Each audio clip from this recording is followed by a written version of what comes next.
Can you just share more about the professional opportunities in the future? What are the new age career options that students like us and young people in the professional journeys can look forward to? So from a new age career perspective, I think there are two clear trends emerging. Okay.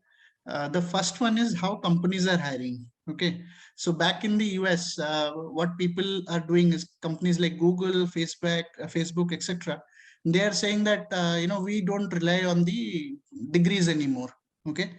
Which college you come from, it is immaterial for us as long as you demonstrate the skills that we need for the job. So you see the shift, right? So there is no worry now. Even a so-called tier 3 college per student can be on equal level playing field competing with a so-called tier 1 school, right? So that distinction is going away, and that distinction is moving back to the individual, to the person, that is you. How good you are, it depends on that only. It has not happened immediately, but it will happen in the future for sure. Okay, so that's one clear trend I can see happening. So which is why you need to keep working on your PQ other than your skills.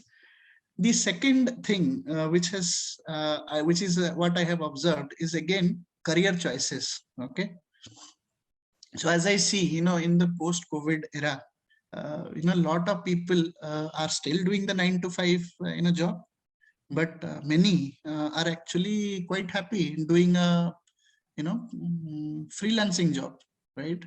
They don't want to move out of their place. They want to be working remotely. They don't want to go to office, right? These kind of career choices never existed before. Now people want to do this freelancing kind of things. Companies are also open to that kind of work, right?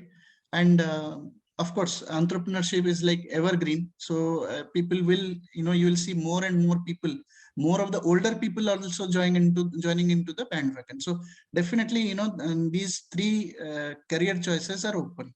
The second one, freelancing, I would call it as a solopreneur. People are trying to experience different things, so that career option is also open. Even youngsters are choosing that, so definitely it's there.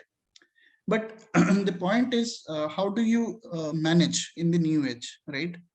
So fundamentally, whether it is new age, old age, medieval age, it doesn't matter. Certain fundamental principles relating to your work, your workmanship remains fundamental. Okay, they do not change with time. So I will just leave you guys with those 5 things which I feel is very appropriate, for young people to pick up. The first one is invest in yourself to improve. Okay, you keep on working yourself, you improve yourself. So in the book called Atomic Habits, I don't know if you have read, there is this mention that if you improve 1% every day, in 365 days you will be 37% better than what you were, right? And if you don't improve, then you decay and you become 3% of what you were at the start of the year. So self improvement is extremely important. Focus yourself so that you do things better each and every single day, so that you keep on evolving. The second piece which I want for people to be aware is that you need to add value to in activities that you do. It doesn't matter whether it's a small activity or a large activity or a very impactful activity. Value addition can happen in mundane activities. Just to give you an example, so one of my senior bosses had once asked a junior guy to go and get the prints. So there were like 10 pages of prints, so he just went and got them. So I was looking at him and he looked at me and then he said, see, even in small tasks, how can you add value? I said, what is there to add value? So he said he could have at least stapled it, right? Then I said, he could have stapled it. Then he could have at least asked me whether I want the printouts in single pages or, back to back. He could have asked me that. He could have run a spell check. He could have, checked with me whether I want color prints. So there is so much of value add in a mundane task like printing. So you can imagine how much value add you can do to bigger tasks, right? So that's point number 2. Point number 3 is keep pace with time. Okay. Yesterday was me beating you, okay, and you beating me. It was a competition between you and me. Today and tomorrow, it is about how we can collaborate and do the same job in half the time, how we can together work and bring value. So it is competition no more between you and me. It is a competition which is within us, and the way forward is a collaboration. Fourth part is of always try to be part of the solution. Whenever we are difficult, we face a difficult problem or situation, we always look at the problem, but always try to see if you can bring the solution. Can you be part of the solution rather than part of the problem?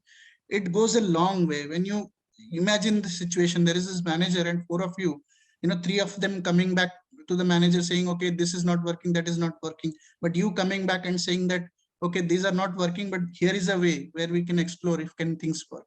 How much positive impact you will generate with one change in attitude. So always try to be part of the solution, not part of the problem. And last but not the least, develop work intelligence. Okay, so whoever said work smart, don't work hard, doesn't know. Even working smart requires you to work hard, but what it does is now you are more oriented towards putting your effort to bear results. You are not scattering your effort. Hard work, a substitute is not there. There is no substitute to hard work, but you have to develop that intelligence, that how can all the hard work I do to produce the maximum outcome that I desire. So if you maintain these 5 principles which I talked about, irrespective of whether it is new age career or what will unfold day after tomorrow, we don't know what kind of career options will come. But if your fundamentals are in place, you will not struggle. You will be able to adapt and you will be able to make way for yourself. I think that's what I would like to live with.